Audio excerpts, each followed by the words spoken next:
Good evening, viewers. I'm Anvil the Evil, and tonight we're going to answer the question on your screen. Who is the talent behind Cat's Eye? On one side, you see the Gabriella music video, with an impressive 60 million views. On the other, the silhouette of the real people responsible for the material with 0 views. Why this discrepancy? What explains this astronomical number? The group's name? No, ladies and gentlemen, what explains it is marketing engineering, which knows that image and aesthetic appeal are the fastest fuel for viral success. Now, I ask you watching right now, how many times did you look at the singers' faces? Who sang what? Did the music matter? Did it move you? Did it say anything to you? What stayed in your mind after watching the video?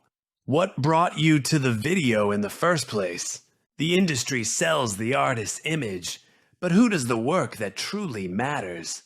The talent behind the song Gabriella doesn't belong to who you see on screen. They are names like Ali Tamposi, Charlie XCX, and Andrew Watt who composed the music. Their image doesn't sell, just as Milli Vanilli's real voice didn't sell either. It's the choreographers who turn a dance into a spectacle. Viral success is a matter of visual appeal, but quality and creation. Quality is always a team effort. Now, let's look at who was chosen to sell that image. Of the 6 members of Cat's Eye, the only one with a K-pop background is Yoon Chae, who was a trainee for years. But what about the others? Megan is a Broadway dancer. Lara is a UNICEF activist. Manon was a fashion influencer with no history of dance or singing. Their life experience had nothing to do with what K-pop demands. This leads us to a question. Why would someone with that profile be chosen for such a demanding pop group? Think with me. Michael Jackson, with all his talent for pop, knew how to move a crowd. It was more than choreography. It was a real connection. And the numbers don't lie. If we look at Google Trends data, the king of pop remains more relevant than the entire Hybe marketing machine. Talent may not be viral, but it is timeless. And what about the Spice Girls? They were pop, but they managed to move us with their message. Even without the visual appeal, we listened to their songs and connected with them.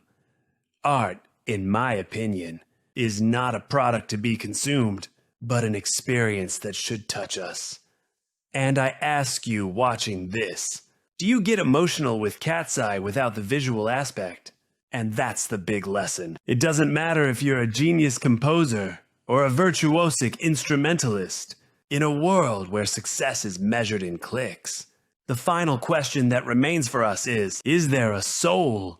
Do they like what they do, or are they just obeying commands? Perhaps the real talent of the members is exactly that, turning a passion into a business. And that, my friend, is one of the saddest and most important paradoxes of the 21st century. This has been another edition of The Big Anvil. I am Anvil the Evil, from the capital of insanity, Montreal, Quebec, Canada. And before I go, I have a message.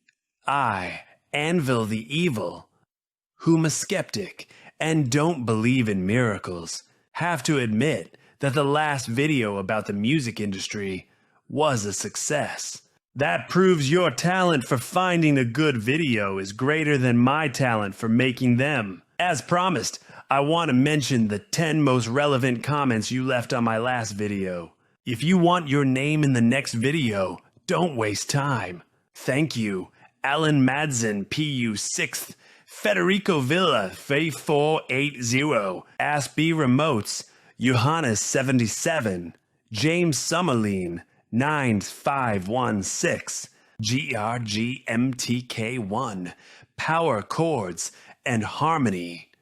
Darol Souza, 4005. Hoguitar 22 and D4 Anzig. This has been another edition of The Big Anvil. If you liked our investigation, don't forget to subscribe to the channel, give it a like, and of course, leave a comment with your topic suggestion.